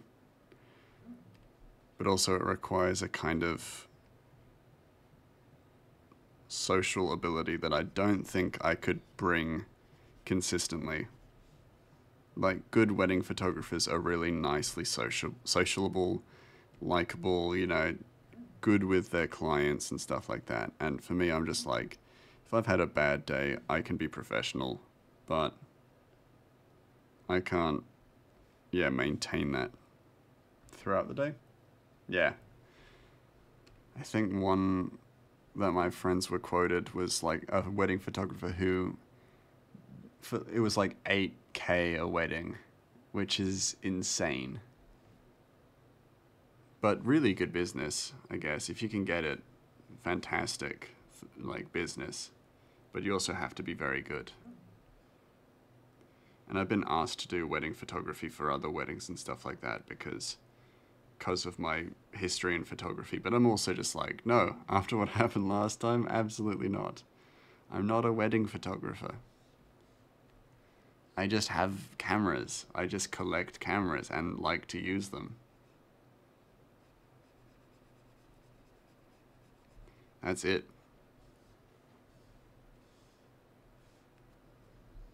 I also don't care a huge deal about money, you know, as well. If I did need that kind of money, or if I were more interested in earning a lot of money, then sure. But I'm not. I don't need 8K a wedding. I'd have to go to a lot of weddings then. That's a lot of work. It's a lot of weddings to sit in on.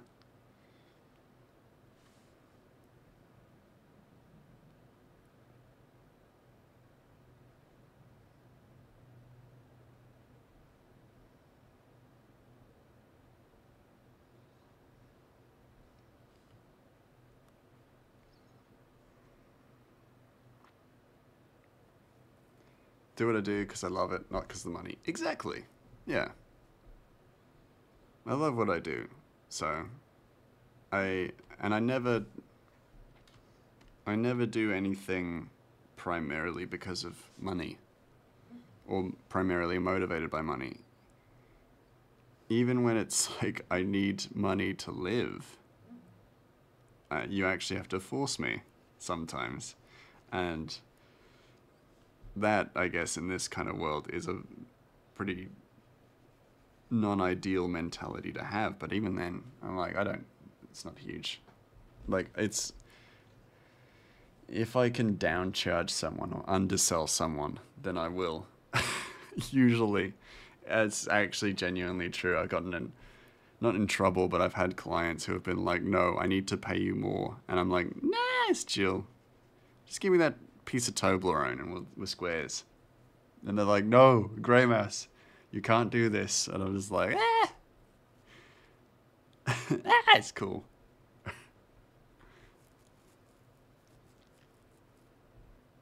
Yeah, because I just don't give a shit. Toblerone's good though, yeah. If people actually did pay me in Toblerones, I'd be a lot fatter than I am now, yes. But I'd be very happy. Be a very happy little mouse. Not little, actually. Very round, happy mouse.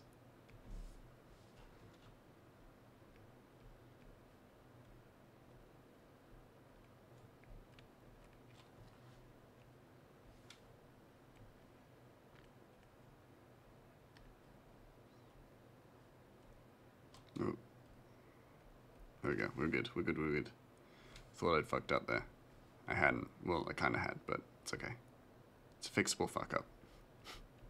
It's a fixable, minute fuck up. Yeah, just give me a chunk of Toblerone and I'll do whatever. $20 is $20, am I right? Yep, cool. And now shadows of trees.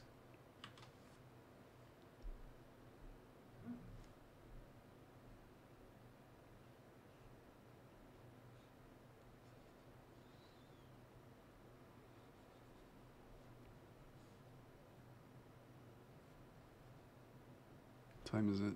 Oh, only an hour. That's good.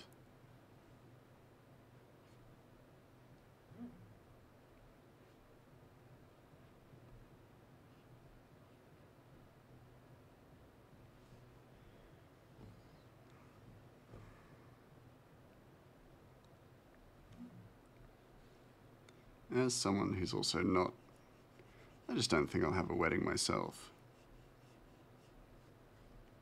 The stories of like the stress that people have gone through for their weddings is just like, ugh, you're not selling it to me.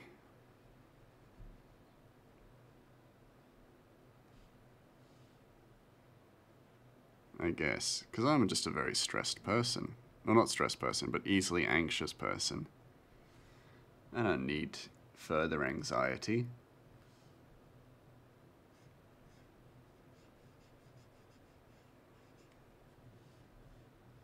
Also now, while I'm in a stage where I'm taking a break from dating and things like that, I'm just like, wow, it's like the furthest thing from my mind. So when's your wedding, Grey Mouse? I'm like, I don't think that's on the cards right now. I need to actually speak to a woman. We were just going to do a courthouse and party, but it costs $500 more. Oh, okay. Interesting. I mean, there are probably plenty of ways to do it without breaking the bank, I'm sure. Got friends who are eloping, which is nice. Some people want that big wedding, of course, and that's totally okay too. They were lovely and lots of fun.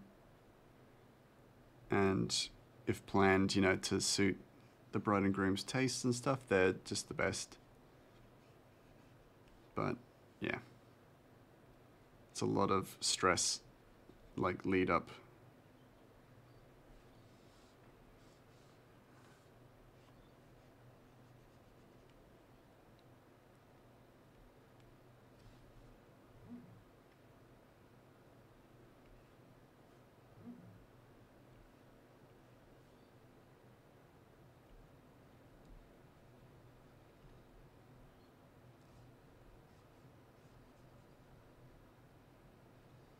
So did a little wide. That's okay.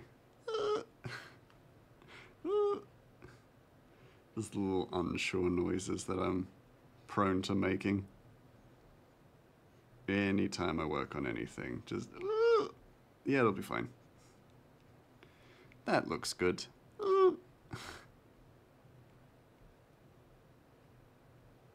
Like a little man who almost hits another car with his car while trying to park.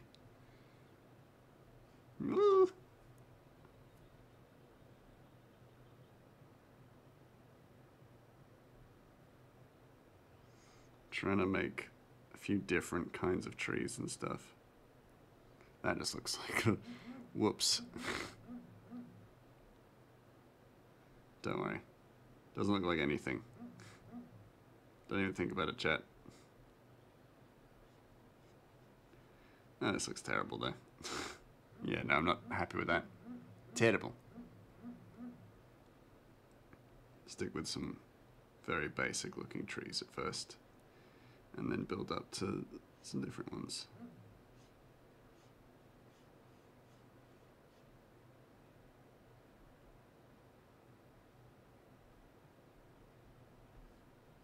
Got to do more tree research, clearly. Look at various different kinds of trees. Been looking at like insects and stuff like that. So there are plenty of more things that I can add to this comic. So I should definitely look up trees. Just do a research journal on them as well. I love collecting books and stuff, and so I collect like any sort of reference material that I think would actually be useful for the comic. So I have just a bunch of books about insects and demons. I've got a demon book, a book on historical depictions of demons and things like that. It's fantastic, especially for this.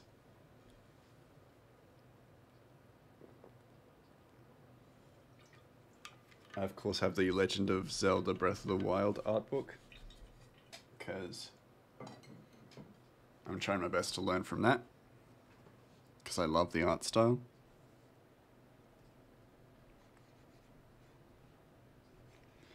But it's going to take a long time before my work even comes close to resembling that, for lack of a better word.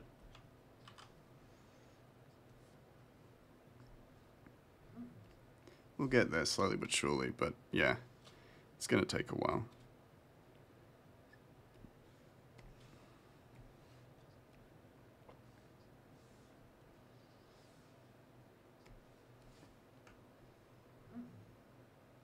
But it's about the journey. Yeah, it is.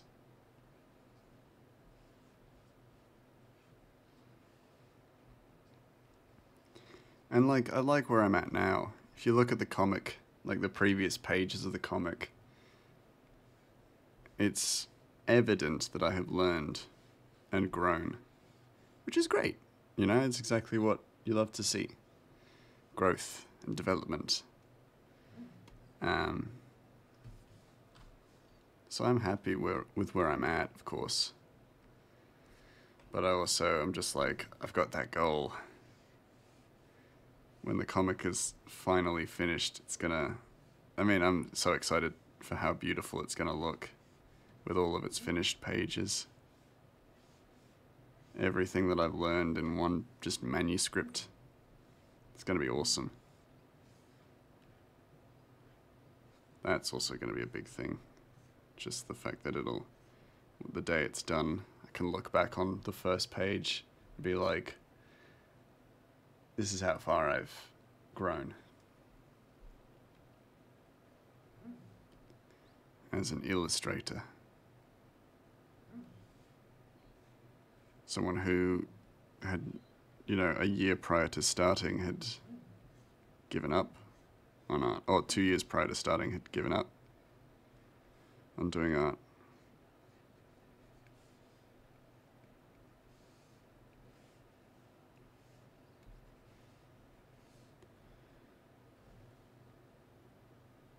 It's just like what they say, anyone can cook. Art is hard. Art is hard, yeah. And also for a very long time I had the constant, like, I've talked about this before, but like I used to have it's not a career though, conversations. Even if you're good at it, it's not a career, it's not a career path, stuff like that. You hear that a lot. As anyone in a creative business will be, in a creative field will be told within their lifetime. That art is fun, but it is a hobby. It's not something you do for a living. You hear it all. And yeah, it can be demoralizing.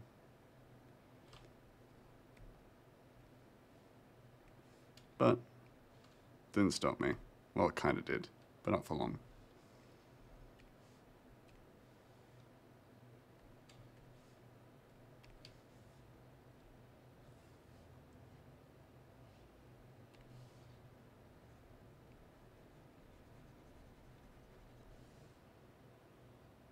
Yeah, you hear it all the time. Yeah. You build a thick skin to it, of course, but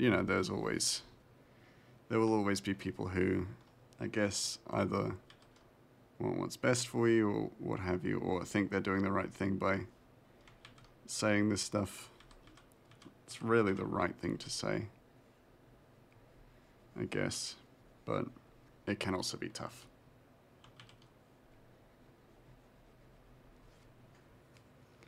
I need to get a real job. Yeah, exactly. You hear that so often.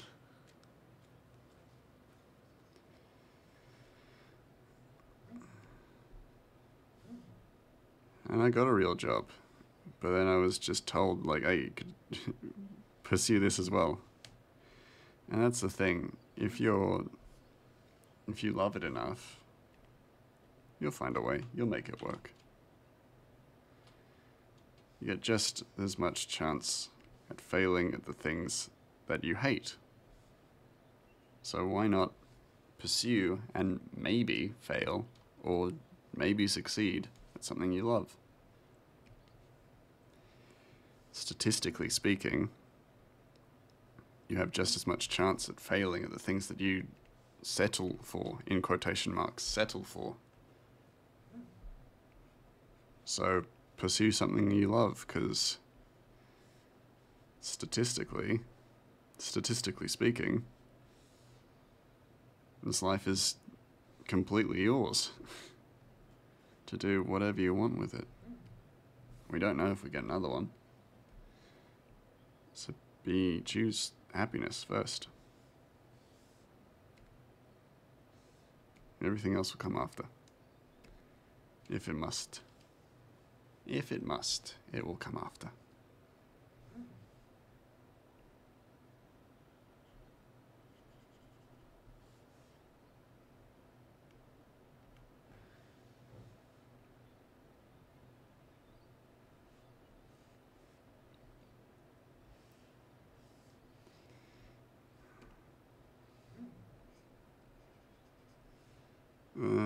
Give it a bit more rounding. Yeah, just round out his little face a little bit. Just a little bit.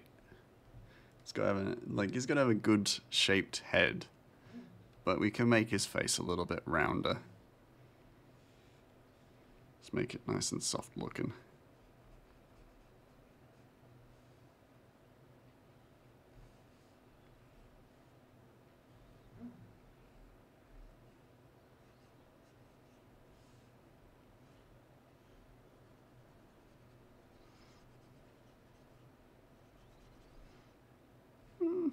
That might start to bleed into... Oh no, it's fine.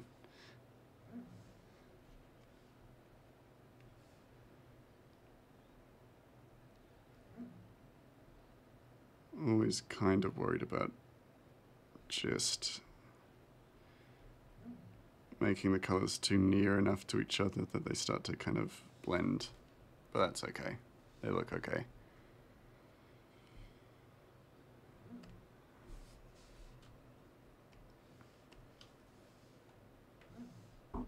Oops, bumped my mic. Apologies.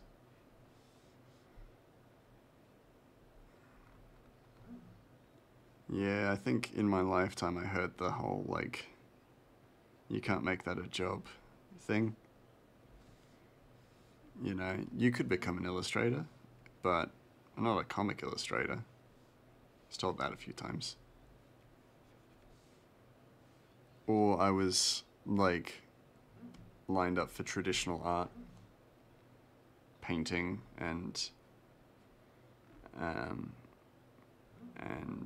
life sketching and stuff like that, which wasn't really what I wanted to do. I wanted to make comics, and I was told, don't do that. There's less work in that than the traditional stuff. You can get a scholarship and become a traditional artist, paint paintings, portraits, things like that for rich people. I'm just like, that sounds terrible. I wanted to go to college for acting, but your parents wouldn't let you. Yeah, yes. Yeah. The whole parents kind of not supporting those kinds of decisions. Yeah. Happens. It is, yeah, I hear that.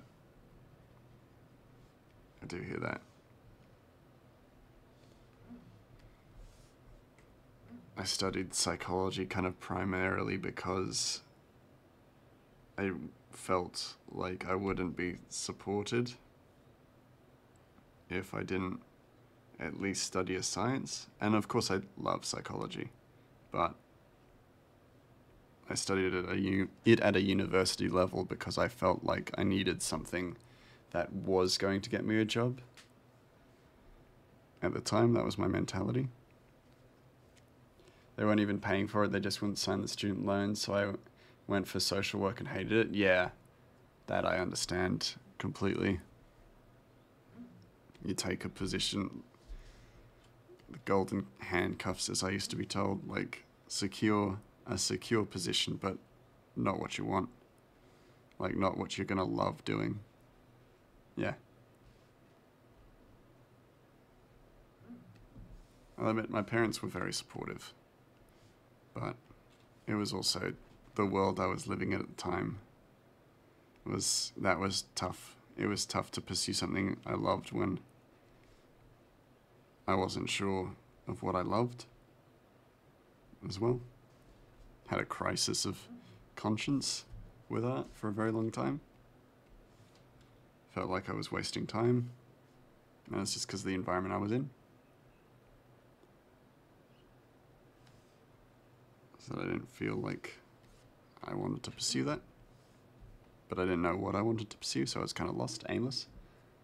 Didn't even graduate, just dropped out after a year because you were miserable. That's fair enough, and you want to do something, you want to pursue happiness first. I think that's the best thing you can do. Your husband had that? Yeah. Kind of just aimless. You feel aimless because you don't know what you want to do, and because you're expected to choose at a time when you're still so young and likely uncertain. You only then realize that you have so much time to fully understand what you want. But yeah, you're kind of pushed in a position or into a direction.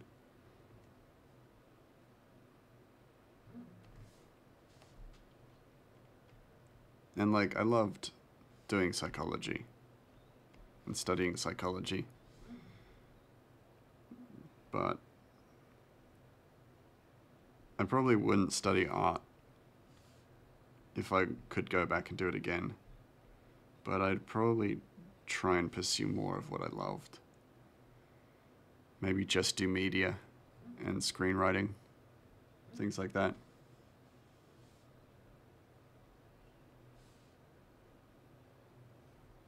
Who knows?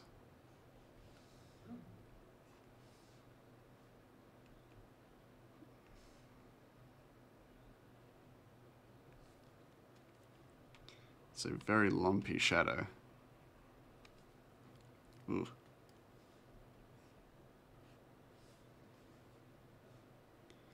Zoom out ever so slightly.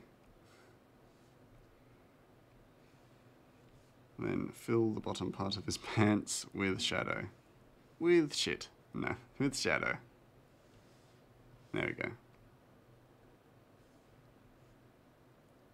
That's probably too low for a crease.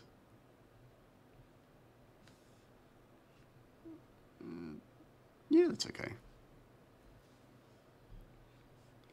It is tolerably fine.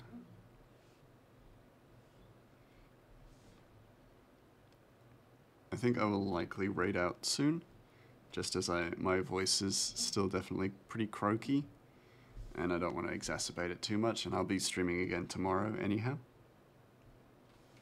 So, I mean, this panel was completely uncolored when we started, so still good progress.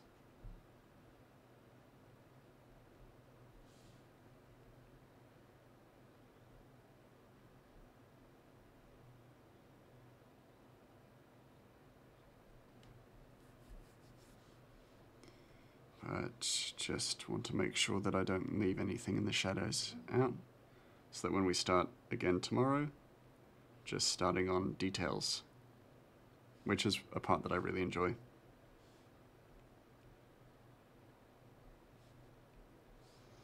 Because that really brings the whole image together.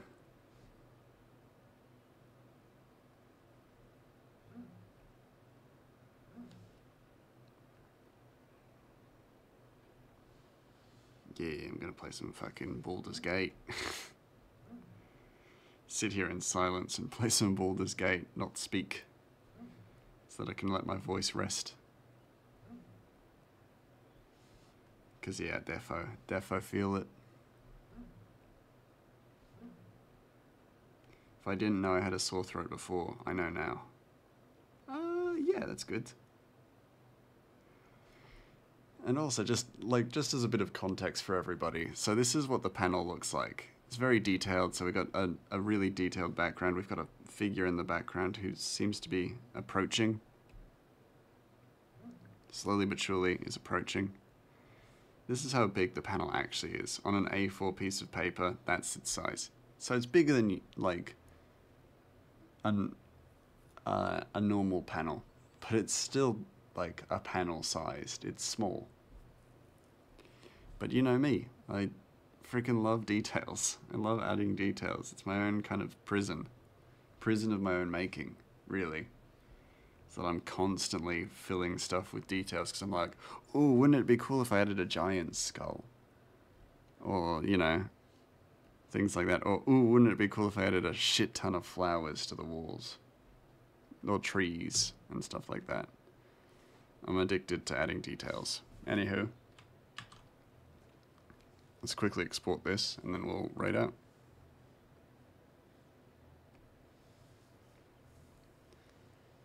Chapter 3, page 2. Chapter 3 is taking slightly longer than I expected, but that's totally okay. I think Chapter 2 was slightly less complicated than what Chapter 3 has ended up being. So it's helping me reframe a lot of my expectations, that a lot of the chapters will take longer as they get more detailed.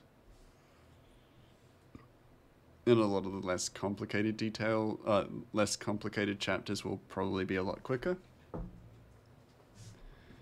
But even then, there's no rush. There's no deadline. I'm not waiting, like nobody's waiting for this comic to be out.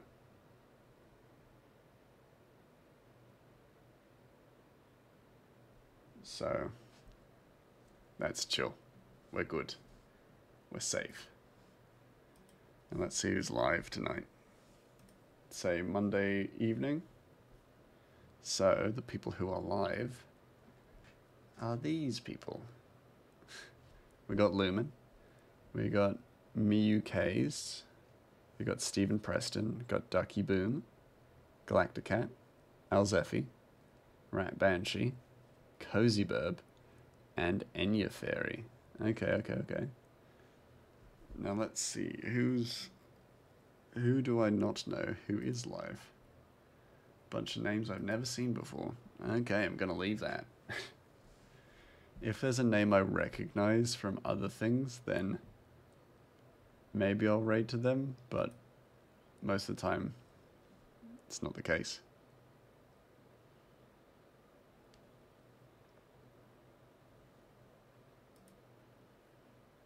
Let's check.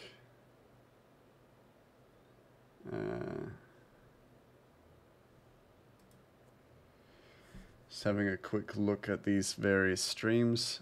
Lumen is playing Hi-Fi Rush,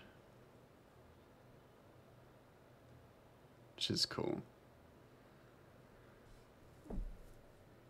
Galacticat is probably doing art.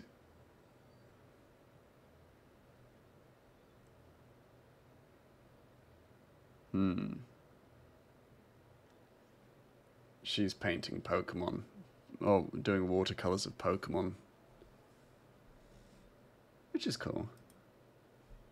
It's weird, I feel uncertain of who to raid tonight.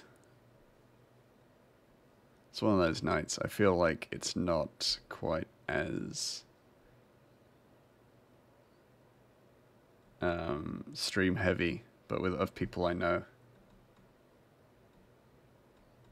That's a shame.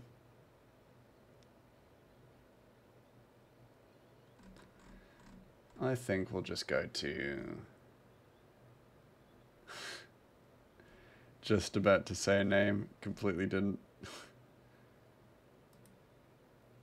Enya? Enya?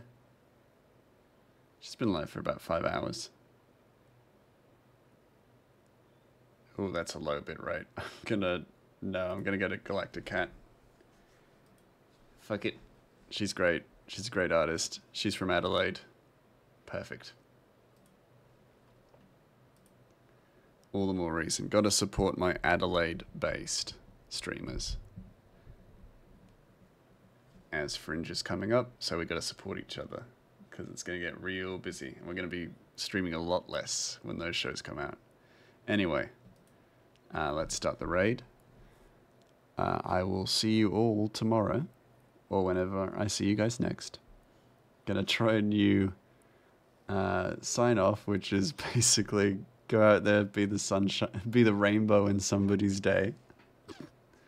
But until I see you guys next time, see you then.